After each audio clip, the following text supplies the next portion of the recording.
Tell me, what has it been like these past 2 decades looking after all of these kids? Well, when we passed as foster carers, I was only 21. So we've been doing it a long time now. I'm nearly 40. It's been amazing. We've met some really good friends through fostering.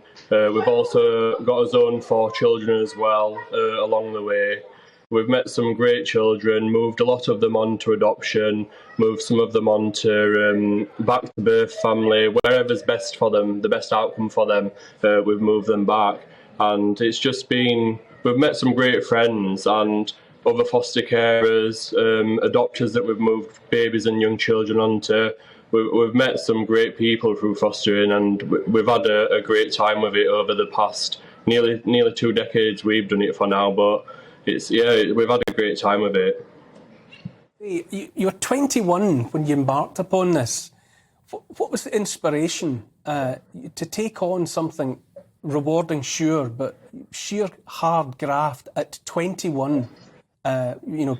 Opening your life and your home to foster kids. Yeah. Well, I mean, I was quite mature for the age. That was one of the things in the assessment. They were wondering, would I be mature enough to deal with children? Because obviously they come from difficult backgrounds, a lot of issues sometimes, behavioural problems. They've been through a tough time with neglect and stuff. And we were settled down, myself and Paul. We'd worked, we'd got ourselves our own home, and we were quite settled.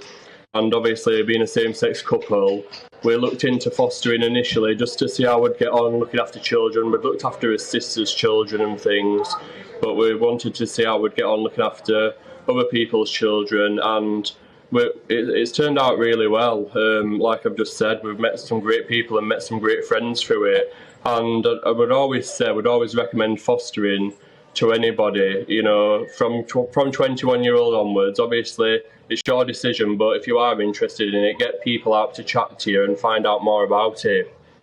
How big is the need for foster carers in this country? I suppose really what I'm asking is how many youngsters right this moment are in need of this kind of help? Sorry, it's really bad signal. How many children are in care? I'm just wondering how big is the need for foster care in this country, which is to say how many kids at any given moment are really in need of foster care? Yeah, there's always a massive shortage of foster carers all the time. That's why we do a lot with the fostering network and promoting new carers, because I think there's around something like 130,000 children in care in the UK at the moment, and a lot of them, obviously, the idea is to keep them out of children's homes and keep them in family homes as much as possible, because that's the key to it, to keep these children out of care, out of children's home, and keep them in family homes and in their communities where they belong.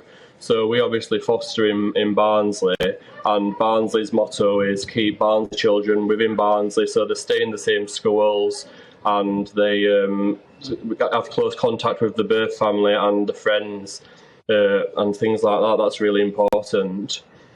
We're looking, while you're talking there, we're looking at fantastic images of you with some of your extended brood over the years.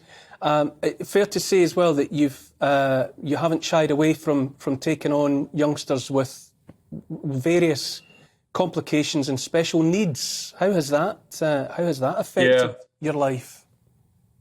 So Levi and Lucas, his own 2 boys who you've just seen in the clip then, they're his oldest twins. They've just turned 16. So when we first got Levi and Lucas, they weren't diagnosed with anything. And then gradually over the years, when they were 3-year-old, there were problems like with the health visits and stuff. They were diagnosed with severe autism, and then they both started with seizures as well. So they've both got severe epilepsy.